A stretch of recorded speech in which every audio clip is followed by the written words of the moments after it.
If I had to summarize the passage, this is what I would do. They're similar in a lot of ways. They both talk about the rise of agriculture, contributing to carbohydrates, contributing to caries. But the difference, I think, is that the first one, A, ends with saying that, or implying at least, that decay does not require carbs or agriculture because wild plants could do it too.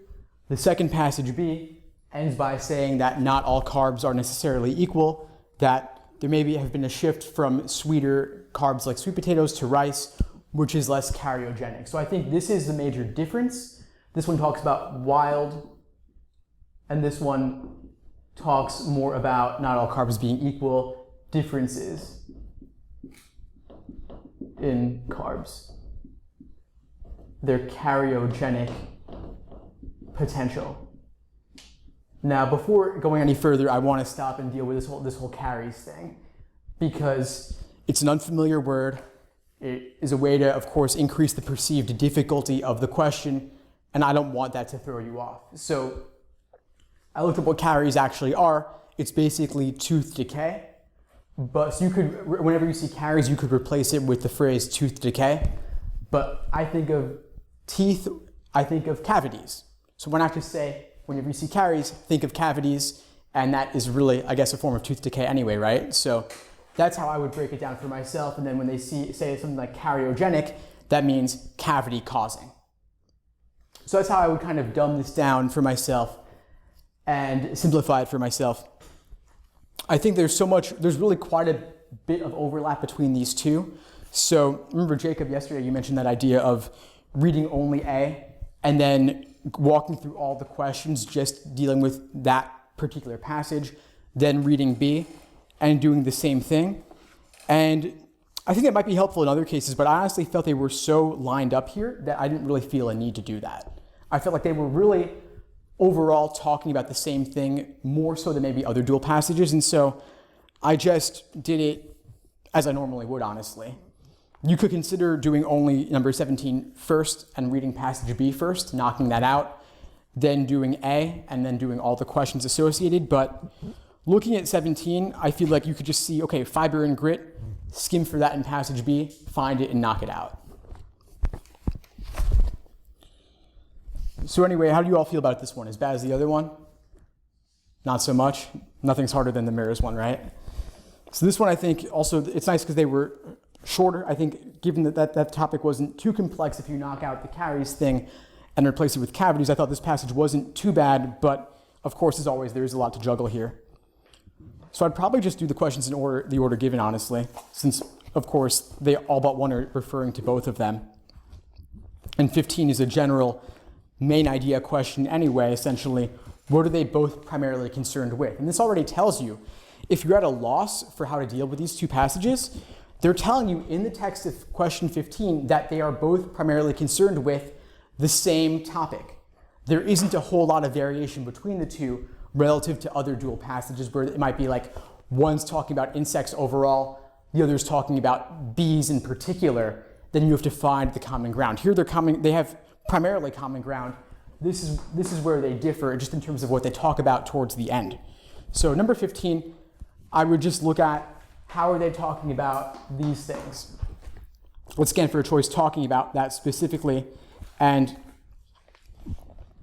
this question is a bit surprisingly tough, actually.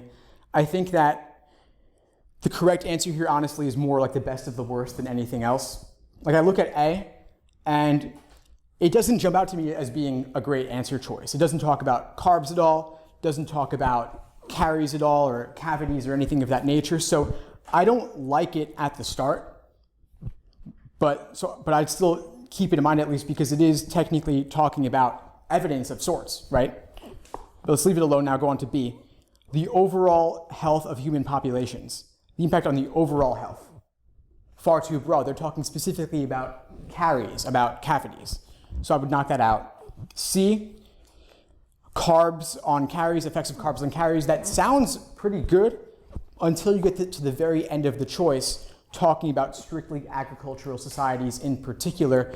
They did not limit themselves to that.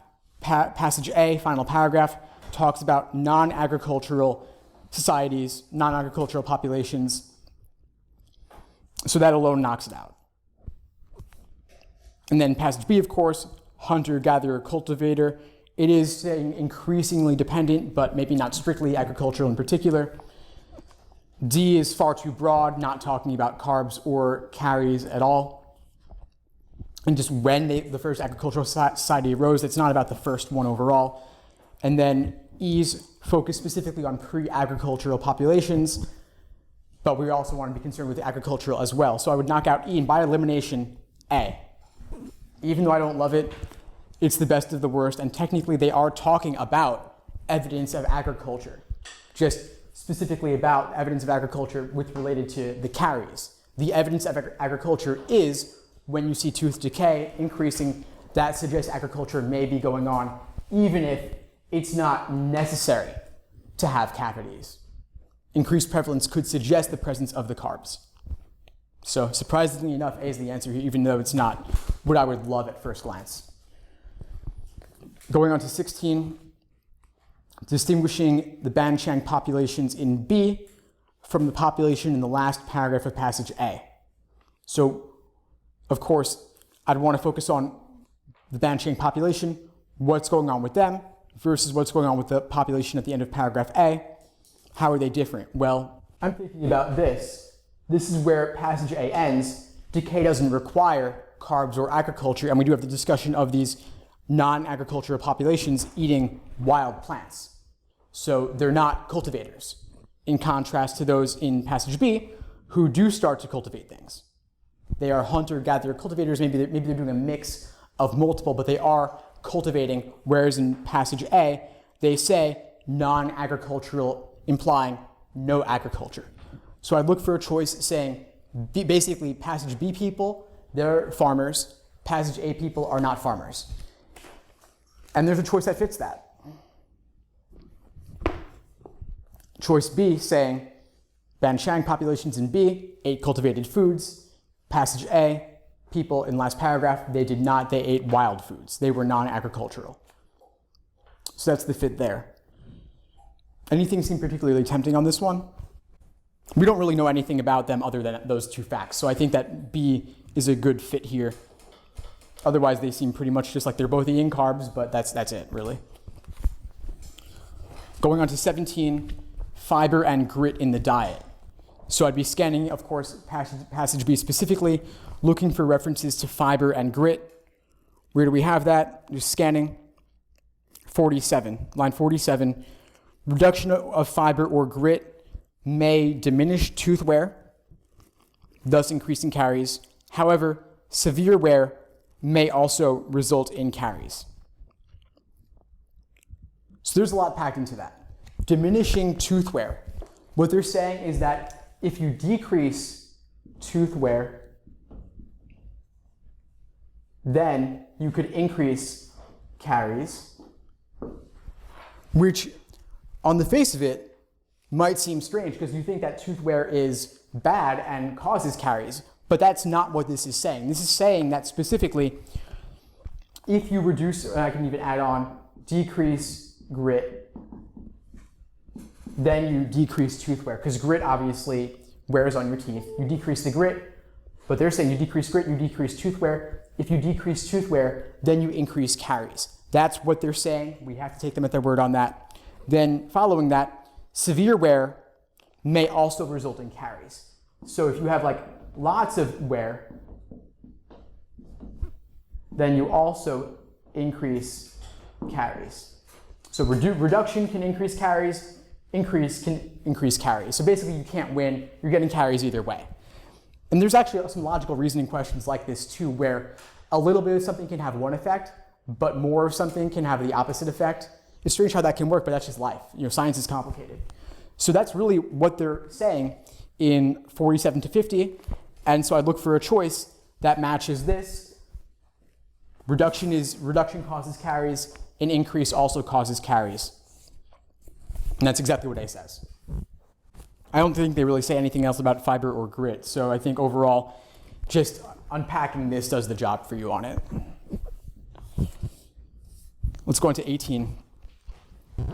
What's mentioned in both as evidence supporting the prevailing view regarding Caries and carbohydrate consumption.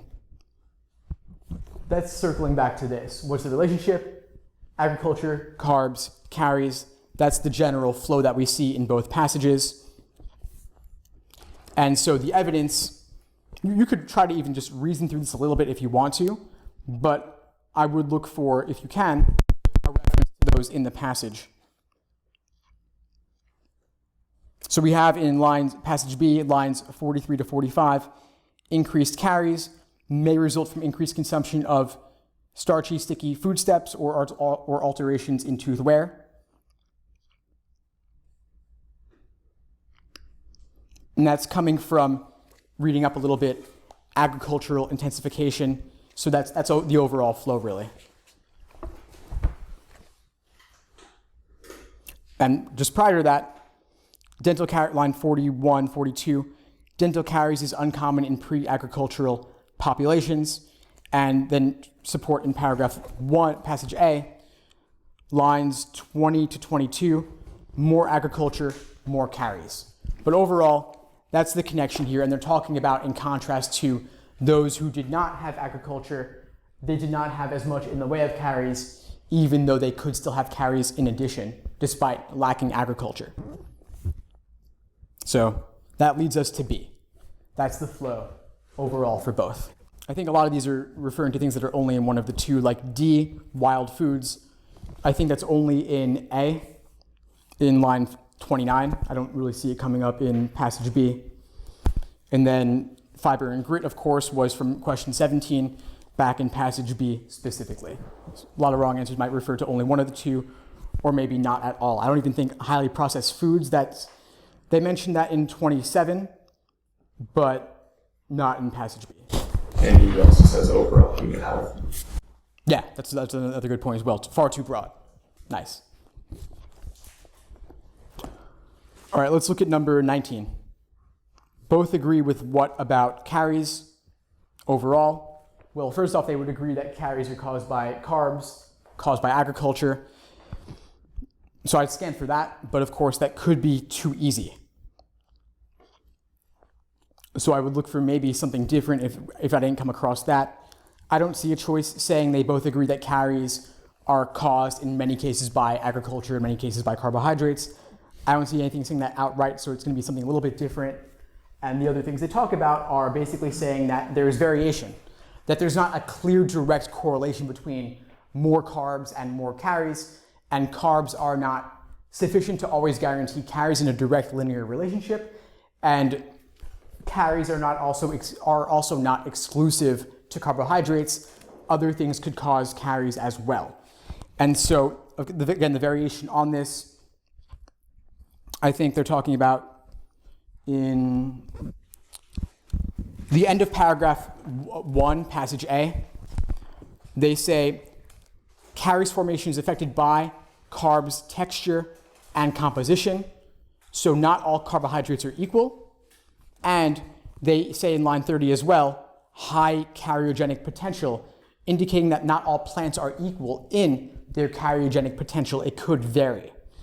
Then in passage B, the very end, sweeter carbohydrates towards rice, a less cariogenic carbohydrate, final sentence. So cariogenic potential of different foods has a different impact on caries formation. So that variation suggests that they're not all equal, leading us to C. Not all carbs are equal, essentially. All right, going on to 21, final question here. Evidence from Banqiang, which again were those hunter-gatherer cultivators, relates to generalization in the second paragraph of passage A. In which one of the following ways? So let's think about who are the Banqiang people. Again, of course, in passage B, they were the hunter-gatherer cultivators who increased their agriculture over time and, of course, got more caries as a result. Then the line reference in 20 to 22, the more agriculture, more caries. So it's just basically coming back to this same flow once again. The Banqiang people, how do they fit within this model specifically? Doesn't fit. Exactly. They're an exception to the rule, and they go into detail on that later, that overall caries frequency is greater in the early group than the later group, which is surprising because we would have thought more agriculture means more caries, but we were surprised to find that not all carbs are equal, and maybe it's due to a shift from sweeter carbs to rice, which is maybe less cariogenic. So perfect, it's an exception to the rule, it's a counterexample, leading us to choice D for 21. Not the easiest, but I think at least if you get this relationship down and you, of course, get rid of caries and replace it with cavities, you can at least get away from some of the difficult terminology. Same with cariogenic, cavity causing, just automatically substitute that whenever you see it. Thanks for tuning into the show. Please subscribe if you haven't done so already to be notified of new episodes as I release them, and feel free to reach out if you need anything at all as you move forward with your prep. I'm happy to help however I can. In the meantime, I wish you all the best and take care.